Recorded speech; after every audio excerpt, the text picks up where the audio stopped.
1 2 3 4 5 6 7 8 9 10। जय मसी, नमस्ते तपाईहरु सबैजनालाई।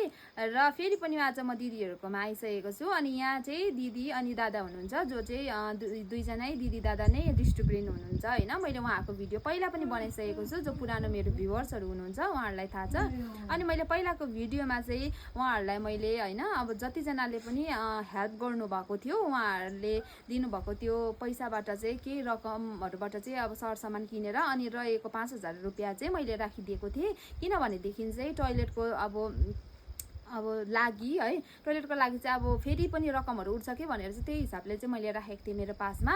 अनि बादमा फेरि पनि जसले पहिला पठाइदिनु भएको थियो बिन्दुको फुर्बा शेर्पा मेरो साथी, अनि उहाँले फेरि पनि बादमा 5000 थपिदिनु भयो त्यसमा, अनि 10000 भयो। र चाहिँ टोयलेट अब यही रकमहरु राखेर चाहिँ अरु पनि कतिजनाले अब हेल्पहरु गर्नु चाह्यो भनेदेखि चाहिँ त्यसमै अब राखेर थपेर चाहिँ अनि टोयलेटको अब लागि भनेर चाहिँ साथीले पनि पठाउनु भएको थियो। तर अहिले यहाँनेरि फिलहालमा चाहिँ दादा दिदीहरुलाई चाहिँ अनि उहाँहरुलाई चाहिँ अब किचनको लागि चाहिँ यो किचन चाहिँ रिपेयरिङहरु गर्नुपर्ने, यसलाई अलिक बढाएर भत्काएर चाहिँ नयाँ अलिकति बढाउने भन्नु भएको थियो।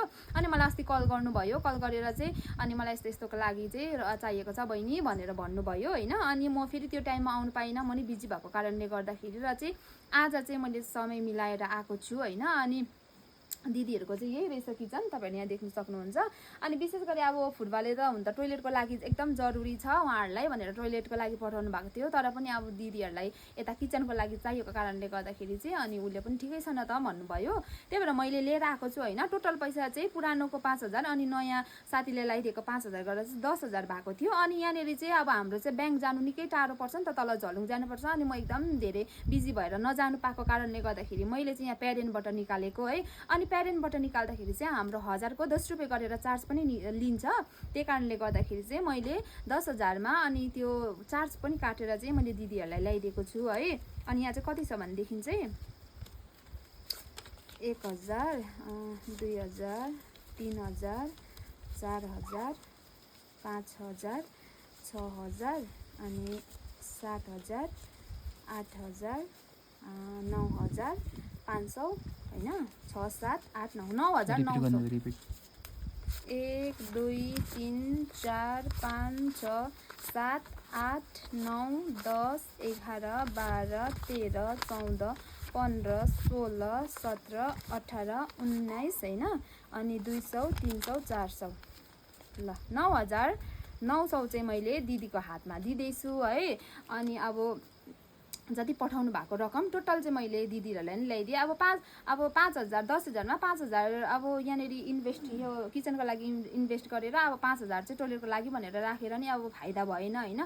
किनभनेदेखि कम्ती रकममा त्यमाथि झन् अब अलिकति भएको पनि अलिकति चलिहाल्यो नि त। त्यही भएर 5000 चाहिँ मेरो हातमा राखेर के गर्नु, बरु भन्दा दिदीहरुकोमै दियो भनेदेखि दिदीहरुले उहाँको अब जरुरत अनुसार केमा खर्च गर्नु चाहनुहुन्छ त्यसमै खर्च गरोस् भनेर चाहिँ मैले चाहिँ दिदीलाई नै यो सबै दिदैछु है। दिदी लिनुस्, यहाँनेरि चाहिँ नि तपाईको 9900 छ। 100 रुपैयाँ चाहिँ उता चार्ज काटेर 10000 को चाहिँ चार्ज काट्यो। 1000 को 10 रुपैयाँ 1000 को 10 रुपैयाँ गरेर काटिन्छ। अनि 10000 को चाहिँ 100 रुपैयाँ काटेको छ हो। यहाँ चाहिँ तपाईको 9900 रुपैयाँ छ है। तपाईहरुलाई अब उता साथीले पठाइदिनु भयो। अब तपाईले उहाँलाई के भन्न चाहनुहुन्छ? तपाईले उहाँले चाहिँ म एकदमै हैन, उहाँलाई एकदम म अब धन्यवाद दिनु चाहन्छु। उहाँले हाम्रो यति सहयोग उहाँले अब गर्नुभएको छ।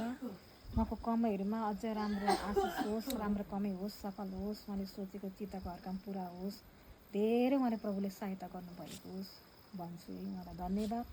ल हुन्छ है, धन्यवाद है फुर्बालाई है। उसले अब आफ्नो हैन दुःख गरेर कमायो हैन। अनि त्यो कमाइबाट चाहिँ अब दिदीहरुको निम्ति चाहिँ पठाइदिनु भयो नि त। त्यही कारण हुन्छ तपाईहरु सबैजनाले यो भिडियोलाई धेरै मात्रामा शेयर गरिदिनुस् होला है। तपाईहरु जो जति नि इच्छा गर्नुहुन्छ र अब उहाँहरुलाई अब यसरी सहयोग गर्नु चाहनुहुन्छ, जसरी फुर्बाले जस्तै तपाईहरुले पनि सहयोग गर्नु चाहनुहुन्छ भनेदेखि चाहिँ तपाईहरुले सहयोग गर्नु सक्नुहुन्छ। त्यहाँनेरि मेरो मसँग कन्ट्याक्ट गरेर हुन्छ अथवा क्यूआर कोडहरु पनि मेरो पुरानो भिडियोहरुमा छ है। भिडियोहरु मार्फत पनि तपाईहरुले क्यूआर कोड निकालेर पनि तपाईहरुले सहयोग गर्न सक्नुहुन्छ है दिदी दादाहरुलाई चाहिँ।